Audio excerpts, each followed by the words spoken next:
కల్వ పువ్వు లాంటి కళ్ళు, కొటేరు లాంటి ముక్కు, దొండపండు లాంటి పెదాలు, గులాబీ రేకుల్లాంటి బుగ్గలు, నాజుకైన ఉండి లేనట్లుగా ఉన్న సన్నటి నడు, కారు చీకటి లాంటి నల్లటి పొడవైన కురులు, చంద్రవంక లాంటి వేలి గోర్లతో 2 మైళ్ళ దూరం సువాసనలు వెదజల్లే నీలిరంగు శరీరంతో, అందానికే అసూయ కలిగేంత శరీరాకృతితో. ఏంటి కవిత్వం చెబుతున్నారని అనుకుంటున్నారా? కాదండి, మొదటిసారిగా భగవాన్ వేదవ్యాసుడు మహాభారతంలో ఒక అమ్మాయి అందాన్ని పొగుడుతూ రాసిన వర్ణాలని మీకు వినిపిస్తున్నా. ఆమెను ఒకసారి చూసిన తర్వాత ప్రపంచంలోని మిగతా స్త్రీలందరూ నాకు కోతుల్లా కనిపించారని మహాయోధుడైన జయప్రదుడు చెప్పాడంటే ఆమె ఎంతటి అందగత్తో మీరే ఊహించుకోండి.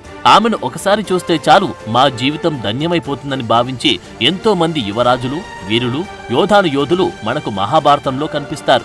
మొత్తం మహాభారత కాలంలోనే కాదు, మానవ నాగరికత చరిత్రలోనే ఈ భూమి మీద అంతటి అందగత్త లేదంటే అతిశయోక్తి కాదు. అబ్బా, సస్పెన్స్ తో చంపకండి, ఆమె ఎవరో చెప్పండంటారా?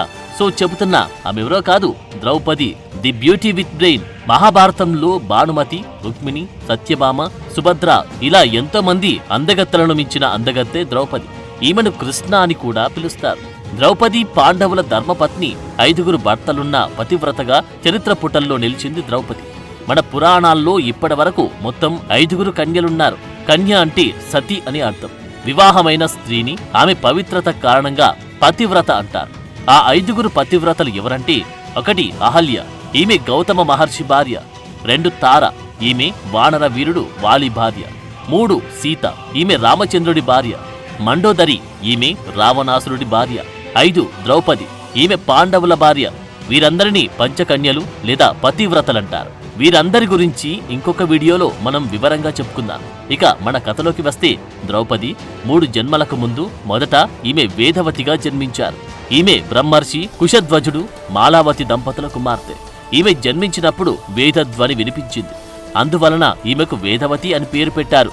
ఈమెను విష్ణుమూర్తికే ఇచ్చి వివాహం చెయ్యాలని ఎంతటి రాజులు వచ్చినా వారికిచ్చి పెళ్లి చేయలేదు కుశధ్వజుడు. విష్ణుమూర్తిని భర్తగా పొందడానికి ఈమె తపస్సు చేస్తున్నప్పుడు ఆకాశ మార్గాన పోతూ రావణుడు ఈమెను చూచి ఈమె అందానికి మోహించి తనను పెళ్లి చేసుకోమని కోరతాడు. అందుకు వేదవతి తిరస్కరిస్తుంది. అప్పుడు రావణుడు మోహంతో ఆమెను చెరపట్టబోగా వేదవతి అగ్నిలో దూకి చనిపోతుంది. ఆ తర్వాత జన్మలో ఈమె ఇంద్రసేనగా జన్మించింది. మౌద్గల్యుడు అనే మునికి భార్య అవుతుంది. మౌద్గల్యుడు 5 శరీరాలు ధరించి ఆమెతో కాపురం చేశాడు. ఆ తర్వాత జన్మలో ఈమె కాశీరాజు పుత్రికగా జన్మించింది. చాలా కాలం కన్యగా ఉండి మహాశివుని గురించి ఘోర తపస్సు చేసింది. శివుడు ప్రత్యక్షమై వరం కోరుకొమ్మనగా ఆమె 14 లక్షణాలతో భర్తను కోరింది. అందులో 5 ప్రధాన లక్షణాలు చూస్తే, నైతిక విలువలు, శారీరక బలం, నైపుణ్యం, అందమైన తెలివైన భర్త కావాలని కోరింది. అందుకు శివుడు, అది అసంభవం. ఈ లక్షణాలన్నీ ఉన్న వ్యక్తిని నేను నీ వద్దకు పంపితే అతను సమాజంలో అసమతుల్యతను ఎదుర్కోవచ్చు, లేదా అది అతనికి ముప్పుగా మారనువచ్చు. అందుకని వేరే ఇంకేదైనా వరం కోరుకో అంటాడు. అందుకు ఆమె, నేను నా తపస్సు చేశాను, మీరు నా శ్రమకు తగిన ఫలితాన్ని ఇవ్వమని కోరుతుంది. అందుకు శివుడు, సరే అయితే వచ్చే జన్మలో నీ కోరిక నెరవేరుతుంది, దానివల్ల వచ్చే పరిణామాలను కూడా ఎదుర్కోవడానికి సిద్ధంగా ఉండు అని అదృశ్యమవుతాడు. ఇక ఈ జన్మలో ఆమె ద్రుపదుని పుత్రిక ద్రౌపదిగా జన్మించింది. ఒకసారి ద్రోణాచార్యుని ఆజ్ఞ ప్రకారం అర్జునుడు వెళ్లి ద్రుపదుడిని బంధించి ద్రోణాచార్యుడి కాళ్ళ దగ్గర పడవేస్తాడు. ద్రోణుడి వలన కలిగిన గర్వభంగానికి బాధపడిన ద్రుపదుడు ద్రోణుడిని చంపగల పరాక్రమవంతుడైన కుమారుడు, అలాగే అర్జునుడిని పెండ్లాడగలిగే సౌందర్య రాశి అయిన కుమార్తెను పొందాలనే సంకల్పంతో యజ్ఞం చేస్తాడు. ఆ యాగఫలంగా యజ్ఞం నుండి అయోనిజలుగా దృష్టద్యుమ్నుడు, ద్రౌపది జన్మిస్తారు. వీరి తల్లి గర్భం నుండి జన్మించలేదు. పిల్లల రూపంలో జన్మించిన వారిని అయోనిజలు అంటారు. ద్రౌపది అయోనిజగా యజ్ఞం నుండి జన్మించింది కాబట్టి ఆమెను యజ్ఞసేని అని కూడా పిలుస్తారు. అయితే ఇక్కడ ద్రోణాచార్యునికి ద్రుపదునికి మధ్య ఉన్న స్నేహం అది కాస్త వైరంగా మారి వీరిద్దరూ బద్ధశత్రువులుగా ఒకరిని ఒకరు ఎలా చంపుకున్నారు అనే దానిపై సవివరంగా ద్రోణాచార్య అనే ఒక వీడియో చేశాను. అది మన ఛానల్లో ఉంది. ఒకసారి దాన్ని కూడా చూడండి, మీకు అర్థమవుతుంది. ఇక కథలోకి వస్తే, ద్రౌపది చిన్నప్పటి నుండి చాలా తెలివైంది, చురుకైంది. అంతఃపురంలో యువరాణిలా తండ్రి ద్రుపదుడి గారాల పట్టిగా, అన్న దృష్టద్యుమ్నుడికి ఇష్టమైన చెల్లెలిగా అల్లరి చేస్తూ ఎంతో అపురూపంగా అల్లారుముద్దుగా పెరిగింది. వేదంగాలు అభ్యసించింది. ఈమె తెలివితేటలను చూసి గురువులు సైతం అబ్బురపడేవారు.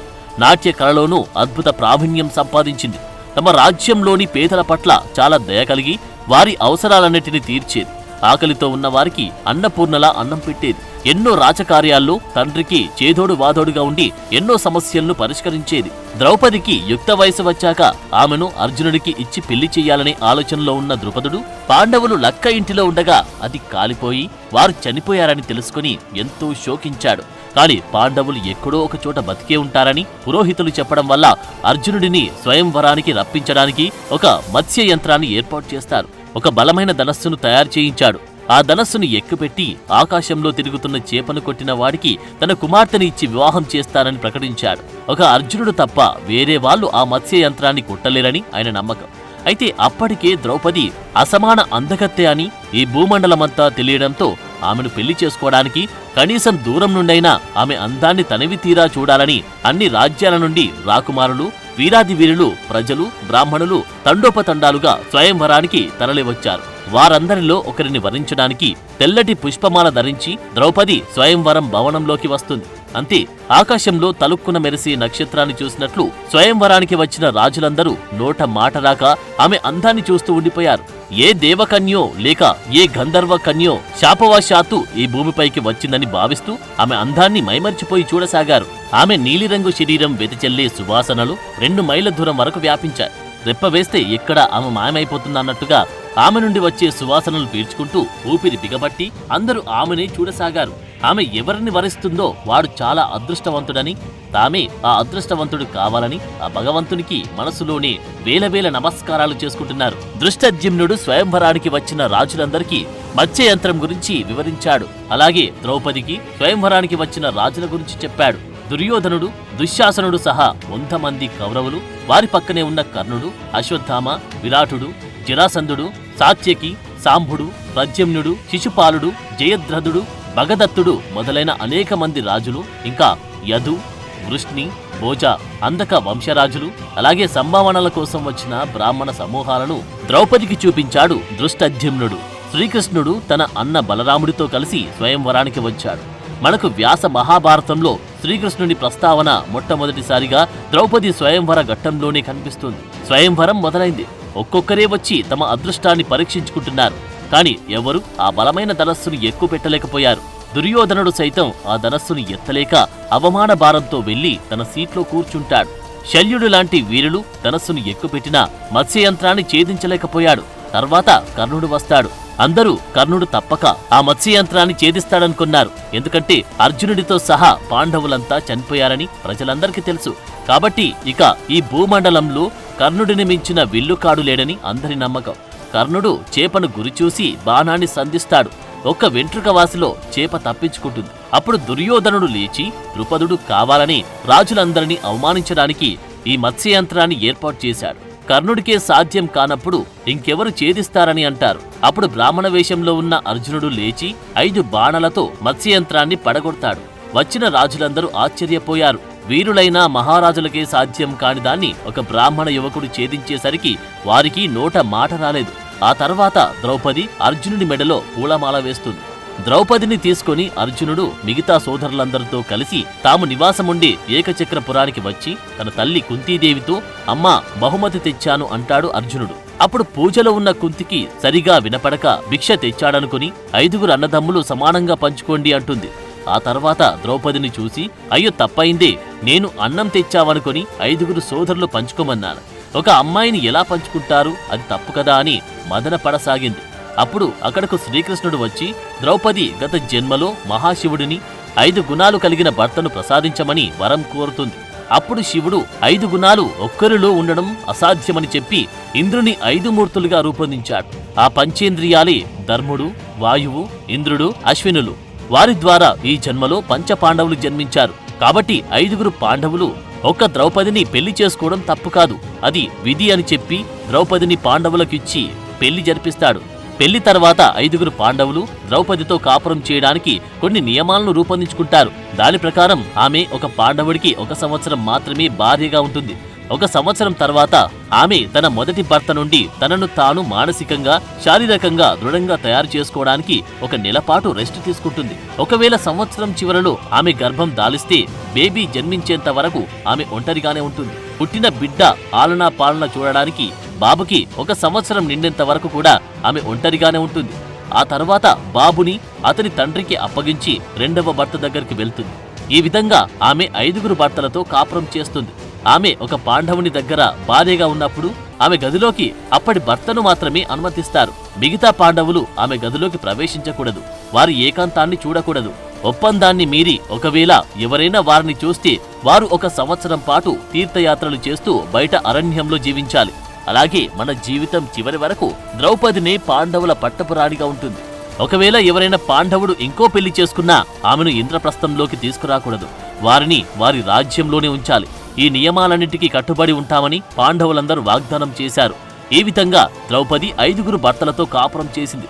ఒక్కో పాండవుడికి ఒక్కో బిడ్డ చొప్పున మొత్తం 5 బిడ్డలకు జన్మనిచ్చింది. వీరిని ఉప పాండవులంటారు. అయితే ఒకసారి అర్జునుడు ద్రౌపది ధర్మరాజు దగ్గర ఉన్నప్పుడు తన ధనస్సు కోసం ధర్మరాజు గదికి వెళ్లి వారి ఏకాంతాన్ని చూసి ఒప్పందాన్ని మీరాడు. అందుకు 1 సంవత్సరం వనవాసం చేసి 3 పెళ్లి చేసుకున్నాడు. సుభద్రను అయితే ఏకంగా ఇంద్రప్రస్థానానికి కూడా తీసుకువచ్చాడు.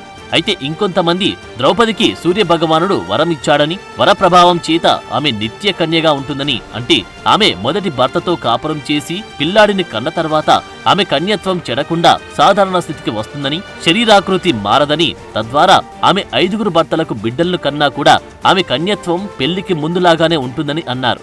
అలాగే ఇంకొంతమంది కుంతికి కర్ణుడి పుట్టుక సమయంలో ఆమె కన్యత్వం చెడకుండా ఉండేందుకు సూర్య భగవానుడు చెప్పిన మంత్రాన్ని తన కోడలు ద్రౌపదికి కుంతి ఉపదేశించిందని అంటారు.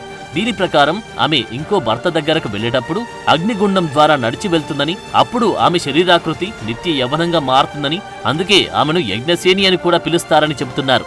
అయితే సూర్యుడి వరం గురించి వ్యాస భారతంలో చెప్పలేదు.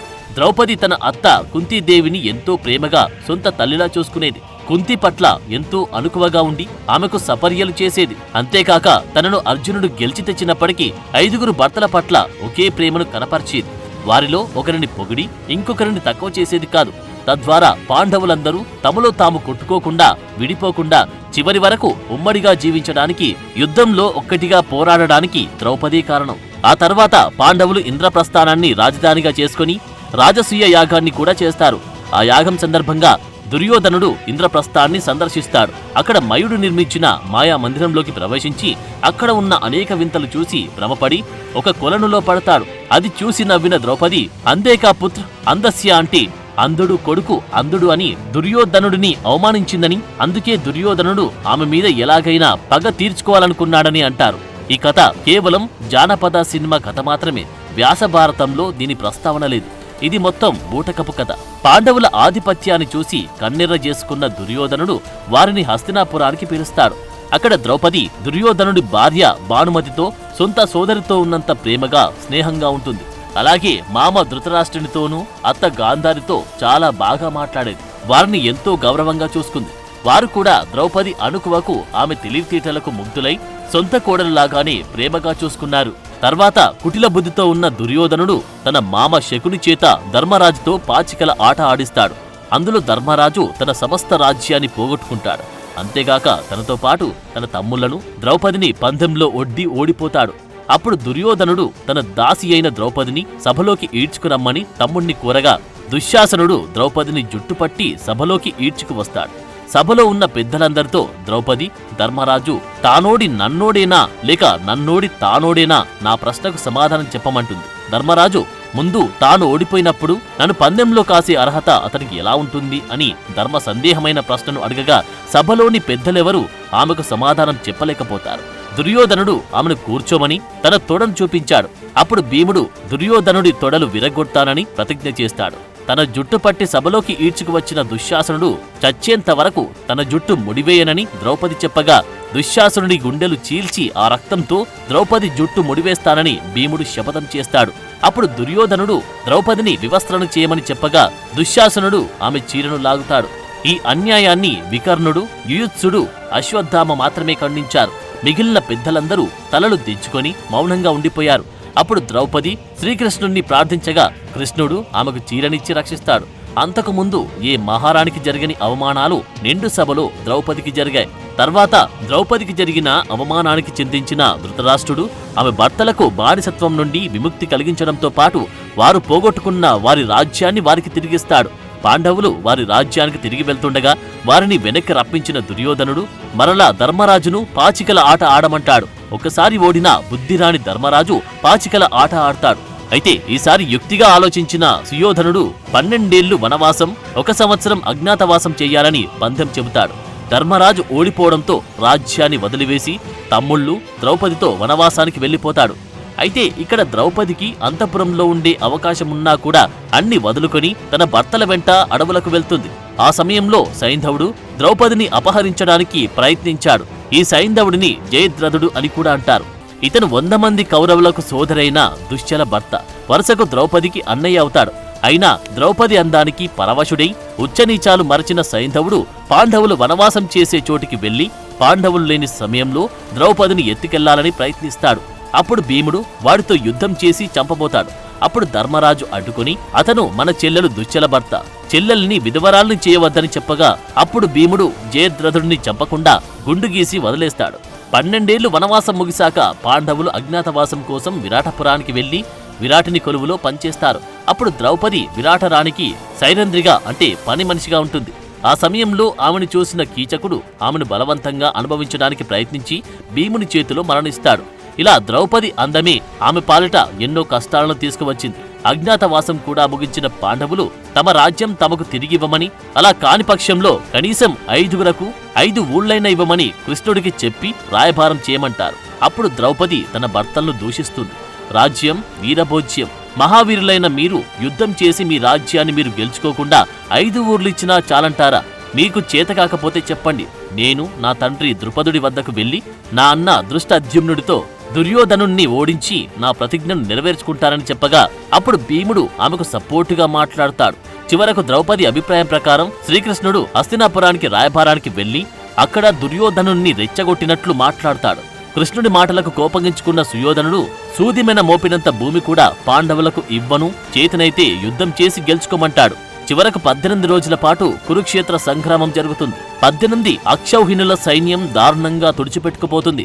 నిండు సభలో ద్రౌపదికి జరిగిన అవమానానికి కారణమైన వారు, అది చూసిన వారు అందరూ దారుణంగా పాండవుల చేతిలో మరణిస్తారు. ద్రౌపదిని ఎత్తుకెళ్లాలని చూసిన జయద్రథుడిని అర్జునుడు చంపగా దుశ్శాసనుడు గుండెలు చీల్చిన భీముడు అతడి రక్తాన్ని ద్రౌపది జుట్టుకు రాసి ముడివేస్తాడు. తర్వాత దుర్యోధనుడు తొడలు బద్దలు కొట్టి చంపి తన ప్రతిజ్ఞ నెరవేర్చుకుంటాడు. తనను అవమానించిన వాళ్ళంతా చచ్చారని సంతోషిస్తున్న ద్రౌపదికి ఆ సంతోషం ఎంతోసేపు నిలవలేదు. దుర్యోధనుడు చనిపోతూ పాండవులపై పగ తీర్చుకోమని అశ్వత్థామకు చెప్పగా రాత్రిపూట పాండవుల శిబిరంపై దాడి చేసిన అశ్వత్థామ ద్రౌపది 5గురు కొడుకులు ఉప పాండవులను అలాగే ద్రౌపది అన్న దృష్టద్యుమ్నుడిని దారుణంగా చంపేస్తాడు. యుద్ధం గెలిచానని సంతోషిస్తున్న ద్రౌపదికి తన కొడుకులు చనిపోయారన్న వార్త శరాఘాతంగా తగులుతుంది. ఆ విషాదం నుండి ఆమె కోలుకోవడానికి చాలా సమయం పడుతుంది. యుద్ధం వల్ల ఎన్నో కష్టాలు, కన్నీళ్లు, ఆనందం, దుఃఖం అన్నీ ఉంటాయని శ్రీకృష్ణుడు ఆమెను ఓదారుస్తాడు. తర్వాత హస్తినాపురానికి చక్రవర్తిగా ధర్మరాజు, పట్టపురాణిగా ద్రౌపది పట్టాభిషిక్తులవుతారు. 36 ఏళ్ల పాటు రాజ్యాన్ని జనరంజకంగా పాలించిన ధర్మరాజు కృష్ణుడు అవతార సమాప్తి చేశాడని తెలుసుకొని జీవితం మీద వైరాగ్యం పెంచుకొని పాండవులు మహాప్రస్థానం ప్రారంభిస్తారు. ఆ యాత్రలో అందరికన్నా ముందు ద్రౌపది మరణిస్తుంది. తర్వాత నకుల, సహదేవుడితో పాటు అర్జునుడు, భీముడు కూడా మరణిస్తారు. ధర్మరాజు ఒక్కడే సశరీరంతో స్వర్గానికి చేరుకుంటాడు. సో ఏ విధంగా ప్రపంచ సుందరిగా తన అందంతో ఎంతో మంది రాజులకు నిద్ర లేకుండా చేసిన ద్రౌపది తన జీవితంలో ఆనందం కన్నా ఎన్నో అవమానాలు, కష్టాలు, కన్నీళ్లను చవిచూసి చివరకు స్వర్గాన్ని చేరుకుంది. ఇలా 5గురు భర్తలున్న మహాప్రతివ్రతగా చరిత్రలో పంచకన్యలలో ఒకరిగా ఆమె నిలిచిపోయిందంటే ద్రౌపది పాటించిన నీతి, నియమాలు, కుటుంబ విలువలు ఇప్పటి తరానికి ఎంతో ఆదర్శప్రాయం. అందుకే ఇప్పటికీ కొన్ని రాష్ట్రాల్లో ఆమెను ద్రౌపది మాతాగా ప్రజలు పూజిస్తున్నారు, ఆరాధిస్తున్నారు. జై ద్రౌపది మాతాజీ జై. For more videos like this, subscribe Big TV channel.